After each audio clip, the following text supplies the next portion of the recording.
Yes, good afternoon, dear students. In previous class, we have studied about electric field and its properties. Okay, today we are going to study about the very important concept, so that is asked in your annual examination for 3 months and 5 months. They are nothing but electric field lines. Okay, electric field lines are the imaginary lines or the smooth curves along which a unit positive charge moves or tends to move. ನಾವೆಲ್ಲ ಕಡೆ ಏನ್ ಮಾಡ್ತೀವಿ electric field lines ಅಂತ we are going to represent like this. So these are called as ಈ ತರ ನಾವು lines ಅನ್ನ ಏನ್ ಕರಿತೀವಿ electric field lines ಅಂತ ನಾವು ಅದನ್ನ ಕರಿತೀವಿ, or they are also called as lines of force. ನೆನ್ಪಿಟ್ಕೊಳ್ಳಿ, lines of force, lines of force ಅಂತ ಅನ್ನೋದನ್ನ ನಾವು ಕರಿತೀವಿ. ಓಕೆ, ಹಾಗಾದ್ರೆ ಇಲ್ಲಿ what are the properties of electric field lines ಅಂತ ಕೇಳ್ತಾರೆ. They will be ask for 3 marks or 5 marks ಗೆ ರಿಪೀಟೆಡ್ ಆಗಲಿ one of the question. Okay, so now we have to study about what are the important properties of electric field lines. So electric field lines ಒಳಗೆ first property is due to isolated positive charge. Okay, isolated ಅಂತ ಹೇಳಿದ್ರೆ ನಾವು you all the word is very very familiar for you ಅಲ್ವಾ. ಯಾರಿಗಾದ್ರು Covid ಬಂತು ಅಂತ ಹೇಳಿದ್ರೆ ಏನ್ ಮಾಡ್ತಾರೆ, ಐಸೋಲೇಷನ್ ರೂಮ್ ಅಂತ ಮಾಡ್ತಾರೆ. ಐಸೋಲೇಷನ್ ರೂಮ್ ಅಂತ ಹೇಳಿದ್ರೆ ಒಬ್ಬರೇ ಇರೋದು ಅದ್ರೊಳಗೆ, ಅಂದ್ರೆ ಕೋವಿಡ್ ಯಾರಿಗೂ ಹರಡದೇ ಇರ್ಲಿ ಅನ್ನೋದಕ್ಕೆ ಏನ್ ಮಾಡ್ತಾರೆ, ಐಸೋಲೇಟೆಡ್ ಅಂತ ಕರೀತಾರೆ. ಇಲ್ಲಿ isolated charge positive point charge ಅಂತ ಹೇಳಿದ್ರೆ it is nothing but one positive charge ಅಂತ ನಾವು ಅದನ್ನ ತಗೋತೀವಿ. ಅದನ್ನ ಏನ್ ಮಾಡ್ತೀವಿ ನಾವು, we are going to take it as a positive charge plus charge ಅಂತ ನಾವು ಅದನ್ನ ಪ್ಲಸ್ ಕ್ಯೂ ಅಂತ ಬೇಕಾದ್ರೂ ನಾವು ತಗೋತೀವಿ ಹೀಗೆ. ಓಕೆ, ಇದನ್ನ ಏನ್ ಕರಿತೀವಿ, ಐಸೋಲೇಟೆಡ್ ಪಾಸಿಟಿವ್ ಚಾರ್ಜ್ ಅಂತ ನಾವು ಅದನ್ನ ಕರಿತೀವಿ. ಈ ಐಸೋಲೇಟೆಡ್ ಪಾಸಿಟಿವ್ ಚಾರ್ಜ್ ಇಂದ ಏನಾಗ್ತದೆ, ಫೀಲ್ಡ್ ಲೈನ್ಸ್ ನೋಡಿ, ಲೈನ್ಸ್ ನೋಡಿ, ಇದು 2 ಮಾರ್ಕ್ಸ್ ಗೆ ಕೇಳ್ತಿರ್ತಾನೆ. So draw the field lines ಅಂತ. So field line start from the charge. So charge ಇಂದ ಏನಾಗ್ತದೆ, ಫೀಲ್ಡ್ ಲೈನ್ಸ್ ಗಳು ಚಾರ್ಜ್ ಆಗ್ಬೇಕು and end at infinity. Okay, ಇನ್ಫಿನಿಟಿಯಲ್ಲಿ ಏನಾಗ್ಬೇಕು, they must be end. Charge ಇಂದ ಏನಾಗ್ಬೇಕು, ಹೀಗೆ ಎಲ್ಲಾ ಡೈರೆಕ್ಷನ್ ಒಳಗೆ ಇಲೆಕ್ಟ್ರಿಕ್ ಫೀಲ್ಡ್ ಲೈನ್ಸ್ ಗಳು they must originate.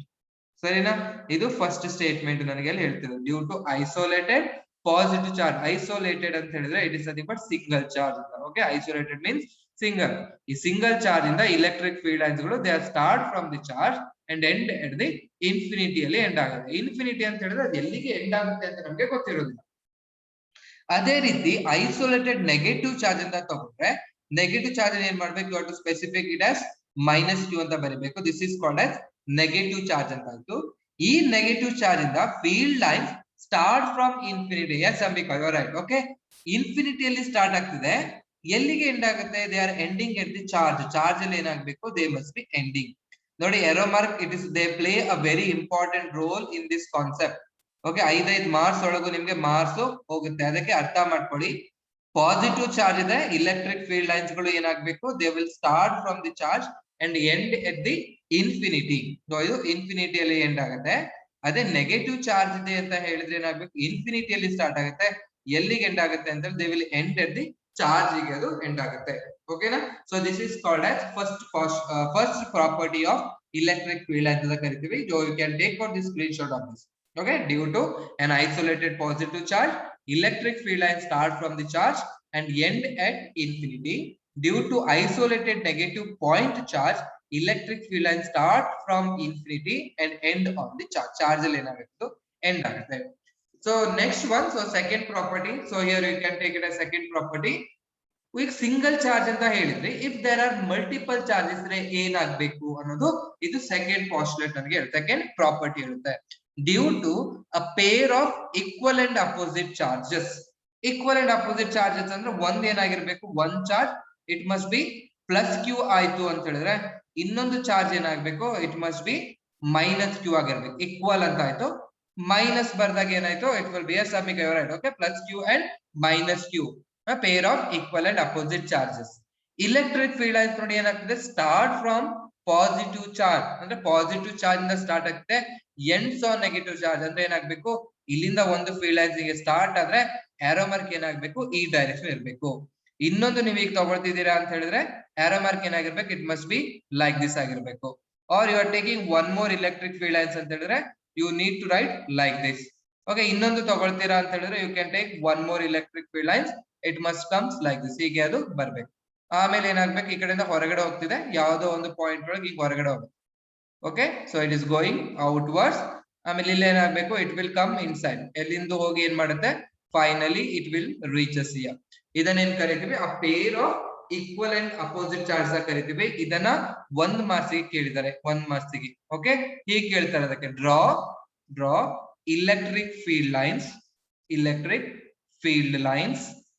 electric field lines for a pair of equal and opposite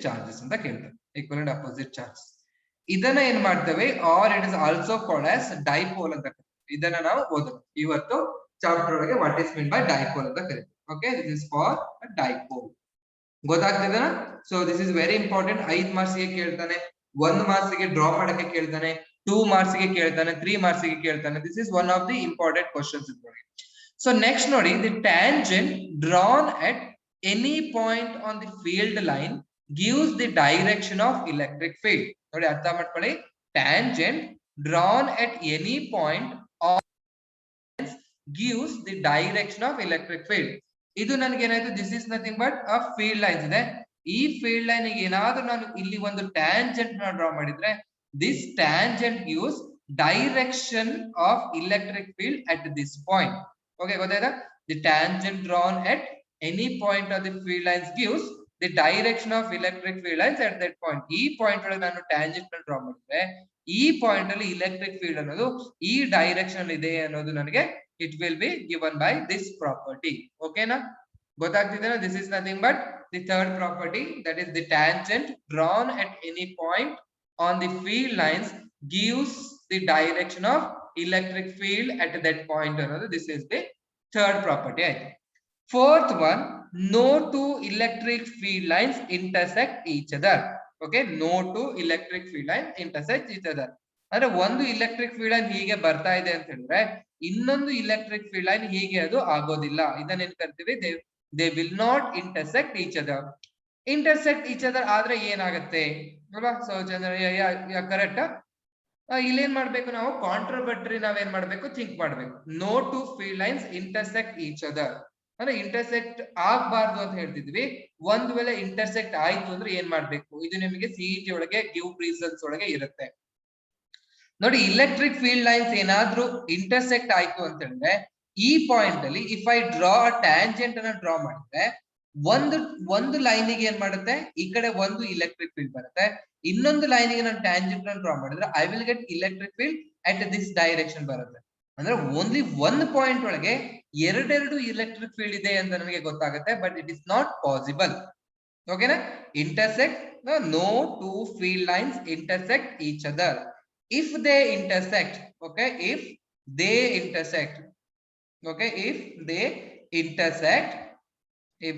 intersect there will be a okay idu nimge give reason ge there will be two electric field at same point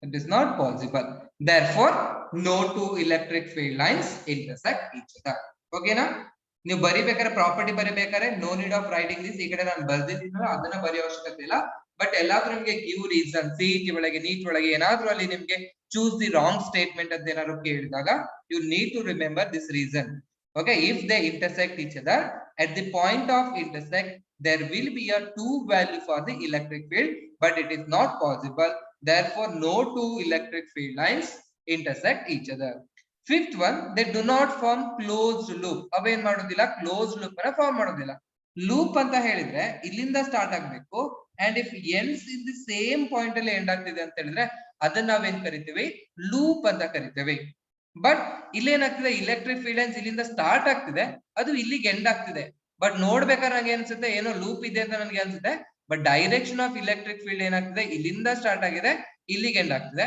ಇಲ್ಲಿಂದ start ಆಗ್ತದೆ ಇಲ್ಲಿಗೆ end ಆಗ್ತಿದೆ ಮತ್ತೆ ಅದು ವಾಪಸ್ ಬರ್ತಾ ಇಲ್ಲ that implies they do not form close loop ಅನ್ನೋದು ನಮಗೆ ಅರ್ಥ ಆಗುತ್ತೆ okay they do not form close loop so 6th one they meet at the surface of the charge conductor at right angles. Okay, this is very important. Diagram represent ಮಾಡ್ಬೇಕಾದ್ರೆ they meet at the surface of the charge conductor at right angles. Charge conductor ಅಂತ ಹೇಳಿ ನಾನು ಏನು ಮಾಡ್ತೀನಿ, I will consider this as a charge conductor ಅಂತ ನಾನು ತಗೊಳ್ತೀನಿ. ಈ ಚಾರ್ಜ್ ಕಂಡಕ್ಟರ್ ಅಲ್ಲಿ ಇಲೆಕ್ಟ್ರಿಕ್ ಫೀಲ್ಡ್ ಲೈನ್ಸ್ ಗಳು ಏನೋ ಬರ್ತಾ ಇದ್ರೆ they always meet at right angles. 90 ಡಿಗ್ರಿಯಲ್ಲಿ ಏನಾಗಬೇಕು, ದೇ ಮಸ್ಟ್ ಮೀಟ್ ಆಗ್ಬೇಕು. ಹೀಗೆ ಎಲ್ಲಾ ಕಡೆ ಹೊರಗೆ ಹೋಗ್ಬೇಕು ಅಂತ ಹೇಳಿದ್ರೆ the angle must be 90 degree ಇರಬೇಕು ಅನ್ನೋದು ನಮಗೆ ಗೊತ್ತಾಗುತ್ತೆ. Okay, they meet at the surface of the charge conductor at right angles. Okay, this is the sixth property. Seventh property, they do not pass through the conductor and they can pass through the non-conductor or dielectrics. Okay, conductors anta helidre the metals galu, they are nothing but the copper, iron. Idrolage enaguttilla electric field lines, they never pass through them. But non-conductors like dielectric like mica, amele paper, idrolage enagutte they can pass through ಅನ್ನೋದು. These are some properties. Okay, ಅರ್ಥ ಆಯ್ತಾ? In book you are getting more number of properties ಗಳು ಸಿಗುತ್ತೆ. For 5 marks you need to write only 5 points. 5 points ಅನ್ನ ಬರೀಬೇಕು. 3 marks ಗೆ you need to write 3 points. 2 marks ಗೆ 2 ಬರ್ದೆ ಸಾಕು. 1 marks ಗೆ ಕೇಳಿದಾಗ so you need ಅಲ್ಲಿ ಏನು ಕೇಳಿದ್ದಾರೆ ಅದರ ಬಗ್ಗೆ ನೀವು ಹೇಳಿ. So you can take out the screenshot of this. Understood about this? Yes, if you have any doubt you can ask me here only. This is very important concept. Okay, 3 marks, 1 marks, 2 marks, 3 marks, 5 marks ಗೆ important questions ಗಳು ಅಲ್ಲಿ ಕೇಳ್ತಾನೆ. Okay, yes, very good. Point 6. Okay, they meet at the surface of the charge conductor ಅಂತ ಹೇಳಿದ್ರೆ, so ಏನೋ ಒಂದು ಹೀಗೆ ಒಂದು ಕಂಡಕ್ಟರ್ ಇದೆ ಅನ್ಕೊಳ್ಳಿ. Conductor it is in the form of square shape ಅಲ್ಲಿ ಇದೆ ಅಂತ ಅನ್ಕೊಂಡ್ರೆ, ಸೊ ಅಲ್ಲಿ ಯಾರೋ ಕೇಳಿದ್ರು ಹೇಳಿ ಅಂತ ಇನ್ನೊಂದ್ಸತಿ ಪಾಯಿಂಟ್ 6 ನ. So it is charged positive ಅಥವಾ ನೆಗೆಟಿವ್ ಆಗಿ ಇದನ್ನ ಚಾರ್ಜ್ ಮಾಡಿದ್ರೆ electric field line they will always meet at the surface at 90 degree. ಈ ಆಂಗಲ್ ನೀವು ಮೆಜರ್ ಮಾಡಿದ್ರೆ ಇದು ನನಗೆ ಸರ್ಫೇಸ್ ಆಯ್ತು, ಅಂಡ್ ಇಲೆಕ್ಟ್ರಿಕ್ ಫೀಲ್ಡ್ ಲೈನ್ಸ್ ಅನ್ನು ಮೆಜರ್ ಮಾಡಿದ್ರೆ the angle between electric field and the surface it is always is equal to 90 degree ಇದ್ದೇ ಇರುತ್ತೆ ಅನ್ನೋದು ದಿ ಪ್ರಾಪರ್ಟೀಸ್ ನಮಗೆ ಹೇಳುತ್ತೆ. Okay, so that is the property number 6. So then we will move to some important, again I told you, that is electric dipole ಅನ್ನೋದು, that is very very important. Okay, ಇಲ್ಲಿಂದ ನಮಗೆ 5 marks questions ಗಳು 3 marks derivations ಗಳು start ಆಗ್ತಾ ಹೋಗುತ್ತೆ. So after finishing this electric dipole, in chemistry also you have studied about the dipole ಅಂತ ನೀವು ಓದಿದ್ರಾ. First dipole ಅಂದ್ರೆ ಏನು ಅಂತ ನನಗೆ ಗೊತ್ತಾಗಬೇಕು. ಡೈ ಅಂತ ಹೇಳಿದ್ರೆ ಡೈ ಮೀನ್ಸ್ 2 ಅಲ್ವಾ, 2 ಆಯ್ತು. Pole means the polarities, positive or the negative ಅಂತ. ಓಕೆನಾ? ಡೈಪೋಲ್ ಅಂತ ಹೇಳಿದ್ರೆ ಡೈ ಮೀನ್ಸ್ 2 ಅಂತ ಆಯ್ತು. ಪೋಲ್ ಅಂತ ಹೇಳಿದ್ರೆ there will be 2 poles, that is positive pole ಆಗಿರ್ಬೋದು, ನೆಗೆಟಿವ್ ಪೋಲ್ ಆಗಿರ್ಬೋದು. ಹಾಗಾದ್ರೆ ಇಲೆಕ್ಟ್ರಿಕ್ ಡೈಪೋಲ್ ಅಂದ್ರೆ ಏನು ಅನ್ನೋದನ್ನ ನೋಡ್ಬೇಕು. ಇಲೆಕ್ಟ್ರಿಕ್ ಡೈಪೋಲ್ ಅಂತ ಹೇಳಿದ್ರೆ it is a pair of equal and opposite charges. Okay, it is a pair of, so I will write A definition ಬರೆದ್ರೆ ಅರ್ಥ ಆಗ್ಬಿಡುತ್ತೆ. It is a pair of equal and opposite charges, equal and opposite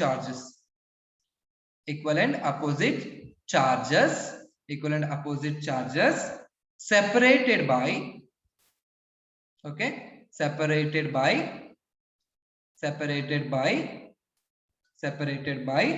small distance, separated by small distance. Okay, it is a pair of equal and opposite charges separated by small distance. ಅಂದ್ರೆ pair of equal and opposite charges ಅಂತ ಹೇಳಿದ್ರೆ ಒಂದು charge ಅನ್ನ ನಾನು ಏನ್ ಮಾಡ್ತೀನಿ, I will take it as plus q ಅಂತ ಬರೀತೀನಿ. if I am writing it as a plus q ಬರೀತೀನಿ ಅಂತ ಹೇಳಿದ್ರೆ, ಇನ್ನೊಂದು ಚಾರ್ಜ್ ಏನಾಗಬೇಕು, equal and opposite ಅಂತ ಹೇಳಿದ್ರೆ equal ಅಂತ ಹೇಳಿದ್ರೆ ಮ್ಯಾಗ್ನಿಟ್ಯೂಡ್ ಈಕ್ವಲ್ ಇರಬೇಕು, that is nothing but minus q ಅಂತ ಆಯ್ತು. ಈ ಸಿಸ್ಟಮ್ ಅನ್ನ ಏನಿದೆ separated by the small distance. ಇಲ್ಲಿ ನಾವು ಸಪರೇಟ್ ಮಾಡೋ ಸ್ಮಾಲ್ ಡಿಸ್ಟೆನ್ಸ್ ಏನ್ ಮಾಡ್ತೀವಿ ನಾವು, we will going to write it as 2a ಅಂತ ಬರೀತೀವಿ. ಓಕೆ, ಅವಾಗ ಇದನ್ನ ಏನ್ ಕರಿತೀವಿ, this is called as dipole ಅಂತ ಕರಿತೀವಿ. It is a pair of equal and opposite charges separated by a small distance is called as, ಅದನ್ನ ನಾವು ಇಲೆಕ್ಟ್ರಿಕ್ ಡೈಪೋಲ್ ಅಂತ ಕರಿತೀವಿ. ಯೂಶುವಲಿ ಇದನ್ನ ಒಂದು ಮಾರ್ಕ್ಸ್ ಗೆ ಕೇಳ್ತಾನೆ, what is mean by electric dipole ಅಂತ ಕೇಳ್ತಾನೆ. ಅದ್ರ ಜೊತೆ ಇಲೆಕ್ಟ್ರಿಕ್ ಡೈಪೋಲ್ ಮೊಮೆಂಟ್ ಅಂತ ಕೇಳ್ತಾರೆ. ಓಕೆ, ಇದು electric dipole. Okay, electric dipole moment ಅಂತ ಹೇಳಿದ್ರೆ it is value of electric dipole. ಅದ್ರ ವ್ಯಾಲ್ಯೂ ಎಷ್ಟಿದೆ ಅನ್ನೋದು ನನಗೆ ಗೊತ್ತಾಗ್ಬೇಕು. ಫಸ್ಟ್ ಅದಕ್ಕಿಂತ ಮುಂಚೆ ಏನ್ ಮಾಡೋ, ಇದ್ರೊಳಗೆ ಎಕ್ಸಾಂಪಲ್ ಬರ್ಕೊಂಡು ಎಕ್ಸಾಂಪಲ್ ಇಜಿ ಅಂತ ಹೇಳಿದ್ರೆ example given. So example it is molecules of water. ನೋಡಿ, ಮೊಲಿಕ್ಯೂಲ್ಸ್ ಆಫ್ ವಾಟರ್. H2O ಬರಿತೀವಲ್ವಾ, H2 ಒಳಗೆ ಏನಿರುತ್ತೆ, 2 ಹೈಡ್ರೋಜನ್ ಅಯಾನ್ಸ್ ಇರುತ್ತೆ ಮತ್ತು 1 ಆಕ್ಸಿಜನ್ ಇರುತ್ತೆ. ಅದ್ರಲ್ಲಿ ಏನ್ ಕಟ್ ನಾವು ಅದು ಮೊಲಿಕ್ಯೂಲ್ಸ್ ಆಫ್ ವಾಟರ್. ಆಮೇಲೆ HCl H plus plus Cl minus ಅಂತ ಬರಿತೀವಿ, HCl ಆಯ್ತು. ಆಮೇಲೆ ammonia NH3. So ammonia it is also an example. and carbon monoxide, okay, CO, capital C capital O. ಅದನ್ನ these are the example of electric dipole ಅಂತ ಕರಿತೀವಿ. ಹಾಗಾದ್ರೆ ವ್ಯಾಲ್ಯೂನ ಹೇಗೆ ಕೊಡ್ತೀವಿ? The value is given by electric dipole moment. Okay, ಅದನ್ನ ಏನ್ ಕರಿತೀವಿ? ಡೆಫಿನೇಷನ್ ನೋಡಿ, ಇದು 2 ಮಾರ್ಕ್ಸ್ ಗೆ ಕೇಳಿದಾನೆ. What is electric dipole moment? Mention is expression or SI unit or vector form ಅಂತ ಎಲ್ಲಾ ಕ್ವಶನ್ಸ್ ಅಲ್ಲೂ ಅಲ್ಲಿ ಅದನ್ನ ಕೇಳಿದಾನೆ. ಓಕೆ, ಅದು ಏನು ಅನ್ನೋದು ನಾವು ಈಗ ನೋಡೋಣ. ಇಲೆಕ್ಟ್ರಿಕ್ ಡೈಪೋಲ್ ಮೂಮೆಂಟ್ ಅಂತ ಹೇಳಿದ್ರೆ, so it definition also easy. It is the product of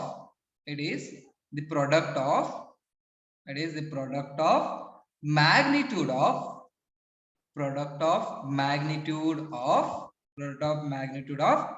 either charge. Okay, either charge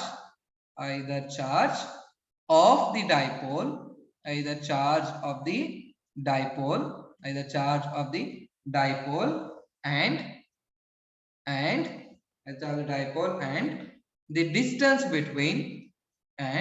the distance between the two charges,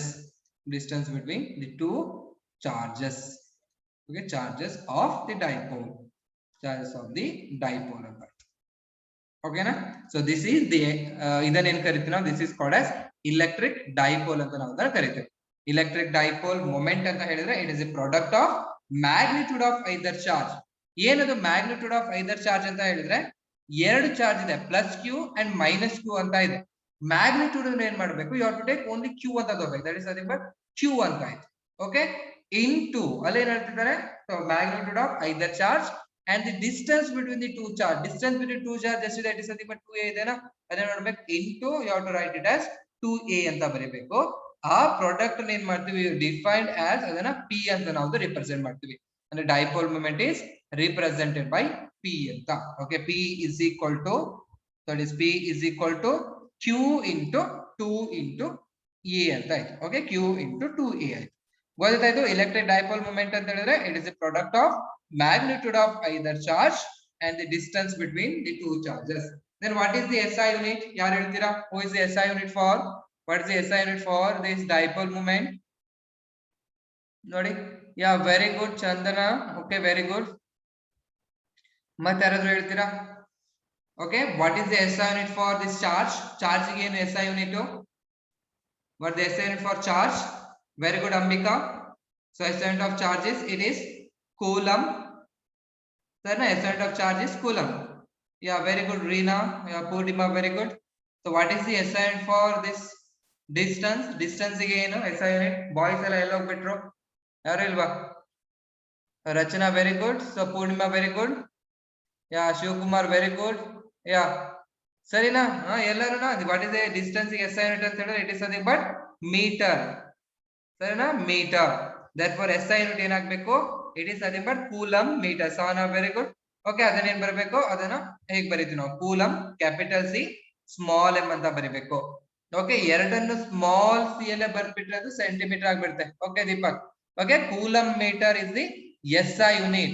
ಎರಡು ಕ್ಯಾಪಿಟಲ್ ಬರೆದು ತಪ್ಪು ಆಯ್ತಾ, ಒಂದು ಕ್ಯಾಪಿಟಲ್ ಒಂದು ಸ್ಮಾಲ್ ಬರಿಬೇಕು, ಎರಡು. Yeah, very good Poornima. Okay, capital C small m. Capital C ಅಂತ ಹೇಳಿದ್ರೆ ಕೂಲಂಬ್ ಆಗುತ್ತೆ, ಮೀಟರ್ ಬರಿಬೇಕಂದ್ರೆ ಸ್ಮಾಲ್ ಬರಿಬೇಕು. ಎರಡು ಸ್ಮಾಲ್ ಲೆಟರ್ಸ್ ಅಲ್ಲೇ ಬಂದ್ರೆ ಸೆಂಟಿಮೀಟರ್ ಆಗ್ಬಿಡುತ್ತೆ. ಓಕೆ, ಎರಡು ಕ್ಯಾಪಿಟಲ್ ಲೆಟರ್ಸ್ ಅಲ್ಲಿ ಬಂದ್ರೆ ಚೀಫ್ ಮಿನಿಸ್ಟರ್ ಆಗ್ಬಿಡುತ್ತೆ. ಸೊ ಅದಕ್ಕೆ ಬರಿಬೇಕಾದ್ರೆ ಕರೆಕ್ಟ್ ಆಗಿ ಬರಿಬೇಕು. Okay, SI unit is coulomb meter, C m ಅಂತ. Then in vector form, clearly the electric dipole is a vector quantity. ಅದು ವೆಕ್ಟರ್ ಕ್ವಾಂಟಿಟಿ ಆಗಿರೋದ್ರಿಂದ you have to write like this. Vector form ಅಲ್ಲಿ vector p is equal to charge is a scalar quantity adu q ಗೆ ಇಡಬೇಕು into distance is also a scalar quantity ಅದನ್ನ 2a ಅಂತ ಇಡಬೇಕು ಇದರ ಮೇಲೆ ಏನು ಬರಬೇಕು ಅಂತ ಹೇಳಿದ್ರೆ you have to write like p cap ಅಂತ ಬರಬೇಕು ಓಕೆ ಇದನ್ನು ಕೇಳಿದರೆ 2 ಮಾರ್ಕ್ಸ್ ಗೆ electric dipole moment in vector form vector p is equal to q into 2a into p cap where p cap is the unit vector ಇದನ್ನು ನಾವು unit vector ಅಂತ ಕರೀತೀವಿ where p cap is the unit vector. Okay, you can take out the screenshot of this. If you have any doubt you can place in chat box. Doubt idre this is very important concept 1 marks 2 marks ತನಕ ಇದ ಮೇಲೆ ಕೇಳ್ತಾನೆ. Next ಬೇರೆ concept ಗಳಿದೆ 3 marks ಗೆ derivation ಇದೆ 5 marks ಗೆ derivation ಇದೆ ಅದನ್ನ ನಾವು ಕಲಿಯೋಣ. Okay, next we will move to next is the word. This is very important, dimension formula. So dimension formula for this ಯಾವ್ದಕ್ಕೆ ಬರಿಬೇಕು you need to write dimension formula for dipole moment. So ಯಾರಾದ್ರೂ ಬರೀತೀರಾ? So ಏನಿದೆ dipole moment is given by p is equal to it is q into 2 into a ಅಂತಿದೆ. q ಅಂತ ಹೇಳಿದ್ರೆ charge ನ ಹೇಗೆ ಬರಿಬಹುದು ಅಂತ ಲಾಸ್ಟ್ ಕ್ಲಾಸ್ ಅಲ್ಲಿ ಹೇಳಿದೆ. Charge is nothing but q is equal to current into time ಅಂತ ಬರ್ದಿದೆ. that is nothing but ampere into t ಅಂತ ಆಯ್ತು. therefore you can write it as ಹೇಗೆ ಬರಿಬಹುದು? so it is ಈಗ ಬರಿಬಹುದಾ dimension formula of okay ಯಾರು ಬರೀತೀರಾ? so that is nothing but a1 t1 l1 okay ಹೀಗೆ bracket ಒಳಗೆ ಬರಿಬೇಕು. that is equal to m0 l1 t1 a1. very good Ambika. okay m0 ಇರೋದನ್ನ ಬರೆಯೋ ಅವಶ್ಯಕತೆ ಇಲ್ಲ. so we can write it like this a t l ಅಂತಾನು ಬರೀಬಹುದು. Yeah Poornima very good. okay Chandana very good. ಸರಿ ಇದೆ ಬರ್ದಿರೋದು a t l that is ampere time ಮತ್ತೆ ಲೆಂತ್ ಅಂತ Soundarya very good. okay so this is the dimension formula. ಇಲ್ಲಿ ಇನ್ನೊಂದು very important direction ಅದನ್ನ ವ್ಯಾಕ್ಟರ್ ಅಂತ ಹೇಳ್ತಿದೀವಿ ಅಂತ ಹೇಳಿದ್ರೆ direction very good. okay direction of dipole moment ಹೇಗಿದೆ? ಡೈರೆಕ್ಷನ್ ಆಫ್ ಡೈಪೋಲ್ ಮೂಮೆಂಟ್ ನಾವು ನೋಡ್ಬೇಕು ಅಂತ ಹೇಳಿದ್ರೆ ಡೈಪೋಲ್ ಅಂತ ಹೇಳಿದ್ರೆ ಹೀಗೆ ಇದು ನನಗೆ ಏನ್ ಹೇಳ್ತೀವಿ this is nothing but minus Q charge and ಇಲ್ಲಿ ನನಗೆ ಏನಿರುತ್ತೆ it is nothing but positive charge ಇರುತ್ತೆ. Dipole moment direction it is always from negative charge to positive charge. ಇದನ್ನ ನಾವು ನೆನ್ಪಿಟ್ಕೊಂಡಿರ್ಬೇಕು. ಓಕೆ ಎಲ್ಲಾದ್ರೂ ನಾವು ಬರೀತೀವಿ ಡಿರೈವೇಶನ್ ಮಾಡ್ಬೇಕಾದ್ರೆ ಬರೀತೀವಿ direction of the dipole moment is from the negative charge negative charge bracket ಅಲ್ಲಿ minus q to positive charge that is plus q negative charge ಇಂದ ಇದು. okay this is very important 1 marks ಅಲ್ಲಿ ಕೇಳ್ತಾನೆ ಇದ್ದಾರೆ what is the direction of dipole moment ಅಂತ. direction of dipole moment is from minus q to plus q that is negative charge to positive charge. okay another unit. so you need to remember another unit of dipole moment. Another unit of dipole moment is d by. okay then d by ಅಂತಾನು ಕರೀತಾರೆ. okay d e b y e d by ಅಂತ ಕರೀತಾರೆ. 1 d by is equal to 1 d by ಅಥವಾ d by is equal to 3.333 into 10 to the power of minus 30 coulomb meter.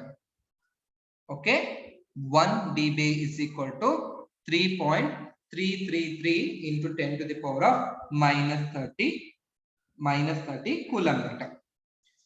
okay ಅರ್ಥ ಆಗ್ತಿದೆನಾ? and one more ಇದನ್ನು 1 marks ಕೇಳಿದರೆ net charge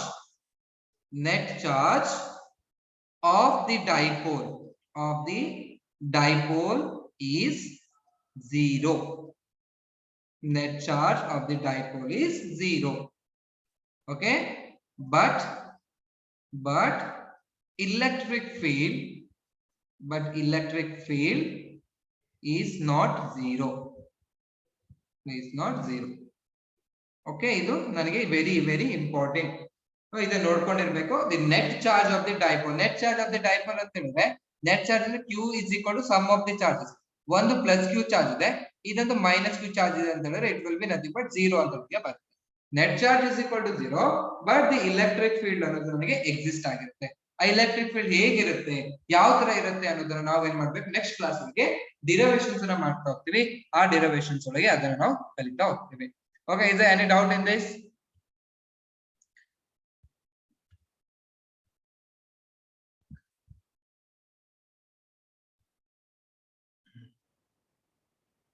ಇಲ್ಲಿ ನಾ ಏನ್ ಮಾಡ್ತೀನಿ ಅಂತ ಹೇಳಿದ್ರೆ, ನಾವು we are going to discuss about electric field due to dipole. Electric field due to dipole. Electric field due to dipole ಒಳಗೆ there will be a two fields ಇದೆ, ಅದರೊಳಗೆ ಎರಡು ಫೀಲ್ಡ್ ಇದೆ. ಒಂದು ಫೀಲ್ಡ್ ಅನ್ನು ನಾವೇನ್ ಕರಿತೀವಿ on the point on the axial line ಅಂತ ಕರಿತೀವಿ, on the axial line of the dipole, axial line of the dipole. ಇನ್ನೊಂದನ್ನು ನಾವು on the equatorial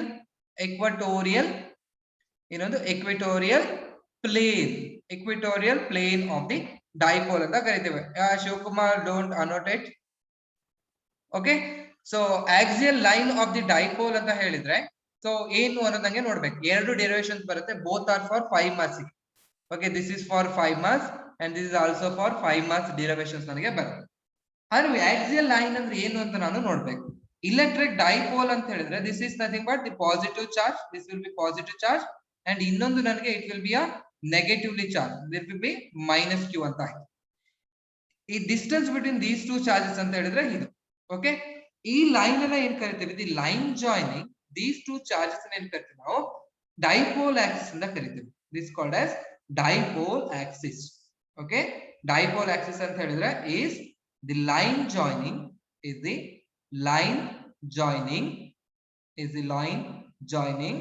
the two charges, line joining the two charges of the dipole, ಅದನ್ನ ಏನ್ ಕರಿತೀವಿ ನಾವು dipole axis ಅಂತ ಕರಿತೀವಿ. The line joining the two charges of the dipole ಅನ್ನ ಏನ್ ಕರಿತೀವಿ, that is called as dipole axis ಅಂತ ಕರಿತೀವಿ. ಈ ಡೈಪೋಲ್ ಆಕ್ಸಿಸ್ ಅನ್ನ ಇಫ್ ಯು ಆರ್ ಇದನ್ನ ಎಕ್ಸ್ಟೆಂಡ್ ಮಾಡಿದ್ರೆ, ಬೋತ್ ದಿ ಸೈಡ್ ಒಳಗೆ ಇದನ್ನ ಎಕ್ಸ್ಟೆಂಡ್ ಮಾಡಿದ್ರೆ ಒಂದು ಲೈನ್ ನನ್ಗೆ ಕ್ರಿಯೇಟ್ ಆಗುತ್ತೆ. ಈ ಲೈನ್ ಒಳಗೆ if you are taking any point P ಅಂತ ತಗೊಂಡ್ರೆ, ಈ ಪಾಯಿಂಟ್ ಪಿ ನ ಏನ್ ಕರಿತೀವಿ, this point is called as on the axial line of the dipole ಅಂತ ನಾವು ಅದನ್ನ ಕರಿತೀವಿ. ಓಕೆ, ಗೊತ್ತಾಯ್ತಾ ಇದು on the axial line of the dipole ಅಂತ ಹೇಳಿದ್ರೆ? ಓಕೆ, ಗೊತ್ತಾಯ್ತಾ? ಓಕೆ, ಡೈಪೋಲ್ ಆಕ್ಸಿಸ್ ಅಂತ ಹೇಳಿದ್ರೆ the line joining the two charges of the dipole ಅಂತ ಕರಿತೀವಿ, that is called as dipole axis ಅಂತ ಆಯ್ತು. ಈ ಡೈಪೋಲ್ ಆಕ್ಸಿಸ್ ಅನ್ನು ನಾವು ಎಕ್ಸ್ಟೆಂಡ್ ಮಾಡಿದಾಗ we will get a line. ಆ ಲೈನ್ ಒಳಗೆ ಏನಾದ್ರು if I am taking a point, that point ಅನ್ನು ಏನ್ ಕರಿತೀವಿ ನಾವು axial line of the dipole ಅಂತ ನಾವು ಅದನ್ನ ಕರಿತೀವಿ. This is called as axial line of the dipole ಅಂತ. ಆದ್ರೆ what is mean by this equatorial line ಅಂತ ನೋಡ್ಬೇಕು. ಅಗೇನ್ ಇಕ್ವಿಟೋರಿಯಲ್ ಲೈನ್ ನೋಡ್ಬೇಕು ಅಂತಂದ್ರೆ I need to draw again ಏನ್ ಮಾಡ್ಬೇಕು, ಇದು ಪಾಸಿಟಿವ್ ಚಾರ್ಜ್ ಆಯ್ತು and here it will be a negative charge. ಇದನ್ನ ನಾವು ಡೈಪೋಲ್ ಆಯ್ತು, ಡೈಪೋಲ್ ಅಂತ ನಾನು 2a ಅಂತ ನಾವು ಅದನ್ನ ಬರೀತೇನೆ. ಇಲ್ಲಿ ನನಗೆ ಮಿಡ್ ಪಾಯಿಂಟ್ ಓ ಅಂತ ತಗೊಳ್ತೀನಿ. ಈ ಮಿಡ್ ಪಾಯಿಂಟ್ ಓ ಅಂತ ಹೇಳಿದ್ರೆ ಹಾಫ್ ಆಫ್ ದಿಸ್ ಡಿಸ್ಟೆನ್ಸ್. ಇದರಿಂದ if I take one point perpendicular ಆಗಿ ಒಂದು ಪಾಯಿಂಟ್ ಅನ್ನು ತಗೊಂಡ್ರೆ, ಓಕೆ, ಪರ್ಪೆಂಡಿಕ್ಯುಲರ್ ಸ್ಟ್ರೇಟ್ ಲೈನ್ ಇರಬೇಕು. ಇಲ್ಲೊಂದು ನಾನು ಪಾಯಿಂಟ್ ಪಿ ನ ತಗೊಂಡ್ರೆ, ಈ ಪಾಯಿಂಟ್ ಪಿ ನ ಏನ್ ಕರಿತೀವಿ, ಇಟ್ ಇಸ್ ಕಾಲ್ಡ್ ಆಸ್ ನಾವೇನ್ ಕರಿತೀವಿ ಅಂತ ಹೇಳಿದ್ರೆ equatorial line of the dipole ಅಂತ ಕರಿತೀವಿ. It is the line passing through the centre of the dipole and perpendicular to the dipole axis. ನೋಡಿ, ಇದು ಡೈಪೋಲ್ ಆಕ್ಸಿಸ್ ಗೆ, ಡೈಪೋಲ್ ಆಕ್ಸಿಸ್ ಗೆ ಏನಾಗಿರ್ಬೇಕು, it is nothing but perpendicular ಆಗಿರ್ಬೇಕು. This is called as perpendicular line. Okay, ಮತ್ತೆ centre of the dipole ಇಂದ pass ಆಗ್ಬೇಕು. A line passing from the center of the dipole that is perpendicular to dipole axis, perpendicular line to the dipole axis ಆಗಿದ್ರೆ ಅದನ್ನ ಏನ್ ಕರಿತೀವಿ ಅಂತ ಹೇಳಿದ್ರೆ called as equatorial plane ಅಂತ ಕರಿತೀವಿ. ಡೈಪೋಲ್ ಆಕ್ಸಿಸ್ ಆಗಿದ್ರೆ ಇದನ್ನ ಏನ್ ಕರಿತೀವಿ, equatorial plane of the dipole ಅಂತ ಕರಿತೀವಿ. ಈಗ ನಮ್ ಏಮ್ ಏನಂತ ಹೇಳಿದ್ರೆ what is the value of electric field at this point ಅಂದ್ರೆ ಆನ್ ದಿ ಡೈಪೋಲ್ ಆಕ್ಸಿಸ್ ಅಲ್ಲಿ what is the value of it, ಆಮೇಲೆ what is the value of electric field on the equatorial plane ಅನ್ನೋದನ್ನ ಏನ್ ಮಾಡ್ಬೇಕು, ನಾನು find out ಮಾಡ್ಬೇಕು. 5 marks ಗೆ very very very very important questions on the board paper ಅಲ್ಲಿ 100% ಎರಡರೊಳಗೆ ಕೇಳ್ತಾ ಇರ್ತಾನೆ usually. Okay, na? So thank you.